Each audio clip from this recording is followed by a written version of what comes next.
Hola, buenos días. Hoy vamos a explicar el artículo 38 del TREBEP, que me lo pedisteis en algunos comentarios de los vídeos. Es el de pactos y acuerdos, ¿vale? Bueno, veníamos de algún otro vídeo en el que explicábamos un poco cómo funcionaban las mesas de negociación y decíamos, bueno, las competencias negociales que tenía cada uno. Y vamos a pasar ahora a ver pactos y acuerdos. ¿Por qué? Porque mirad, en el seno de las mesas de negociación, tanto los representantes de las administraciones como los representantes de los trabajadores lo que pueden es concertar pactos o acuerdos. Cuando nosotros nos sentamos a negociar para llegar a pactos o acuerdos, ¿no? Para determinar un poco las condiciones de trabajo de los funcionarios de esas administraciones. Es importante que diferenciemos aquí lo que son pactos de lo que son acuerdos. En el lenguaje coloquial de la vida normal utilizamos indistintamente la palabra pacto y acuerdo como sinónimo, ¿vale? Pero aquí son dos cosas diferentes. Los pactos se celebran sobre materias que corresponden estrictamente con el ámbito competencial del órgano que suscribe, que firma ese pacto y se aplica directamente al personal del ámbito correspondiente, ¿vale? Serían como los más sencillos de llevar a cabo. Un órgano administrativo tiene competencia sobre una determinada materia, acuerda con los representantes de los trabajadores algo, pacta algo sobre esa determinada materia, lo suscriben y directamente se aplica al personal que está directamente en el ámbito de aplicación de ese pacto. Son los sencillos. Luego tendríamos los acuerdos, ¿vale? Los acuerdos ya tratan sobre materias que son competencia de los órganos de gobierno de las administraciones, no de un órgano administrativo puramente, sino de un órgano de gobierno. Pues en la administración local podría ser un alcalde, podría ser un ministro, ¿vale? Son un ministerio, son órganos, ya os digo, de gobierno de las administraciones. Entonces, para que sean válidos los acuerdos, para que sean eficaces, es necesario una aprobación expresa y una aprobación formal por esos órganos de gobierno. Una vez que se ratifica, decimos, venga, sí, vamos a cumplir ese acuerdo, lo ratificamos, puede suceder que afecte a temas que ya puede decidir de forma definitiva el órgano de gobierno, entonces el acuerdo es directamente aplicable. Se ratifica sobre una competencia propia del órgano de gobierno y lo puede decidir definitivamente ese órgano de gobierno. Entonces directamente se aplica al personal. Son muy parecidos a los pactos, ¿vale? La diferencia sería que en acuerdos trata sobre competencias de órganos de gobierno. Pero este primer tipo de acuerdos es muy, muy similar a los pactos. Bien,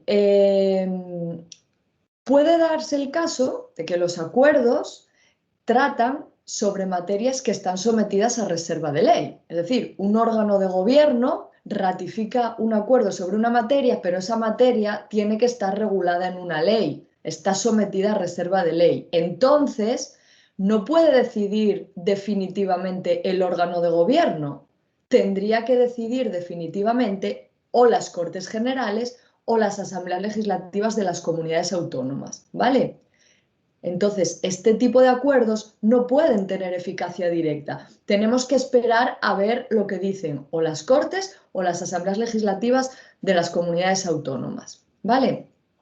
Bien, lo que se hace en este caso es que el órgano de gobierno, que va a tener iniciativa legislativa, va a elaborar, aprobar y remitir a las Cortes Generales o a las asambleas legislativas de las comunidades autónomas un proyecto de ley donde va a estar el contenido del acuerdo que alcanzaron. ¿De acuerdo? Bien, una vez que ese proyecto de ley se envía a las Cortes o a las asambleas legislativas, sigue su curso como proyecto de ley, si se transforma en una ley, se aplica a los trabajadores, ¿vale? Es decir, este tipo de acuerdos con reserva de ley no se podrían aplicar directamente, tendría que pasar por las Cortes o por las asambleas legislativas de las comunidades autónomas. Bien. ¿Qué pasa cuando este preacuerdo del que hablábamos, en el que se incorpora al proyecto de ley lo que se acuerda, no se ratifica o hay una negativa expresa a incorporar lo que se acuerda dentro del proyecto de ley. ¿Qué hacemos entonces? Renegociamos. Se renegocian las materias tratadas en el plazo de un mes si lo solicita por lo menos la mayoría de una de las partes, ¿vale? Esto sería como lo más importante, que podáis diferenciar bien pactos y acuerdos, ¿vale? Mirad, pactos, para resumir, son competencia de un órgano administrativo que lo suscribe y aplican directamente al personal. Bien, los acuerdos versan sobre competencias de un órgano de gobierno. Esto es una diferencia importante. Y los acuerdos, a su vez, pueden ser unos acuerdos, vamos a llamarlos simples, esto lo llamo yo para distinguirlo, en los que tenemos la competencia del órgano de gobierno, se suscriben y aplican directamente. Y luego tendríamos los acuerdos sometidos a reserva de ley,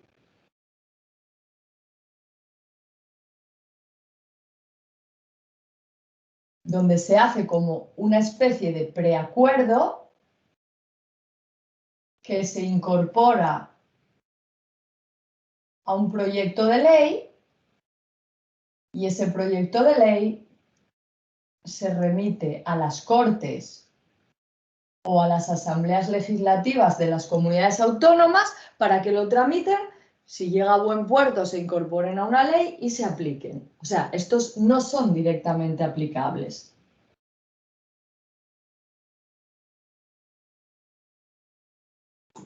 Esto sería un poco el esquema de todo lo que yo os acabo de explicar, que sería lo más importante para diferenciar lo que son pactos de lo que son acuerdos, ¿vale?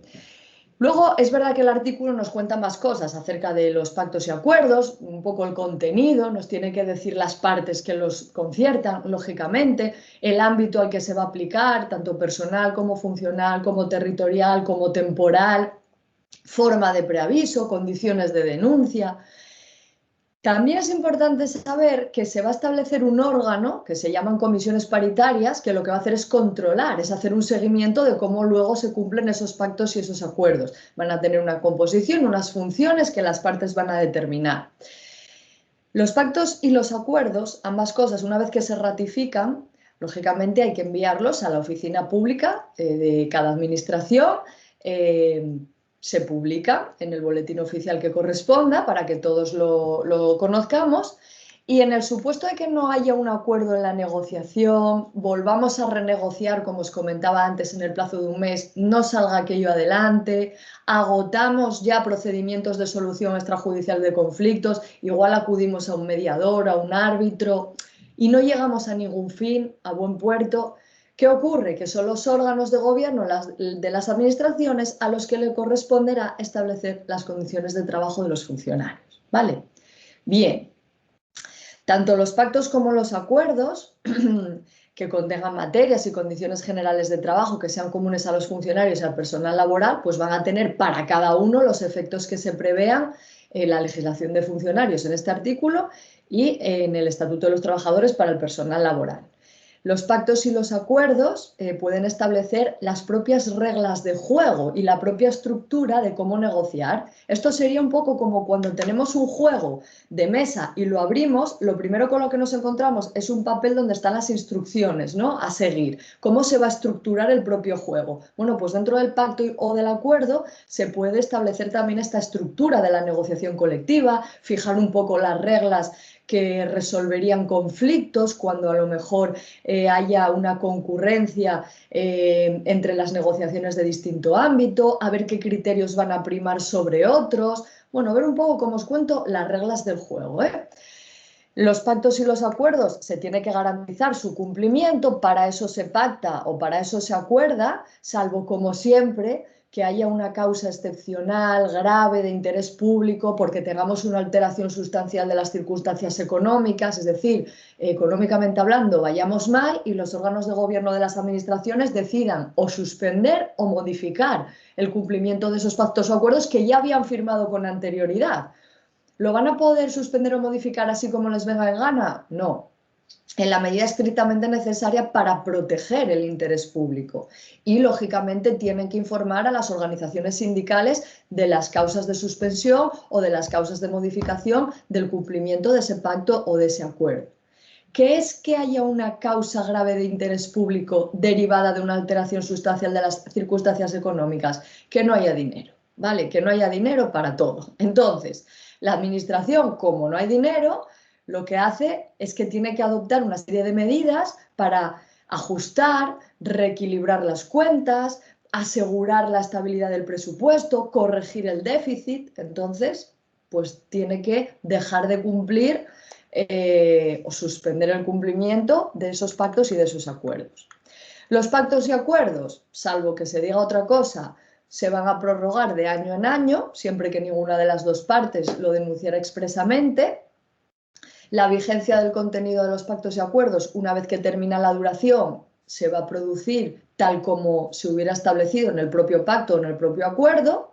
Y cuando tenemos un pacto o un acuerdo que sucede a otro anterior, lo derogan en su integridad, salvo que ¿qué? Pues que decidan mantener determinados aspectos del anterior. Derogamos todo menos esta parte y esta parte. Bueno, pues eso lo especificará el propio pacto o el propio acuerdo, ¿vale?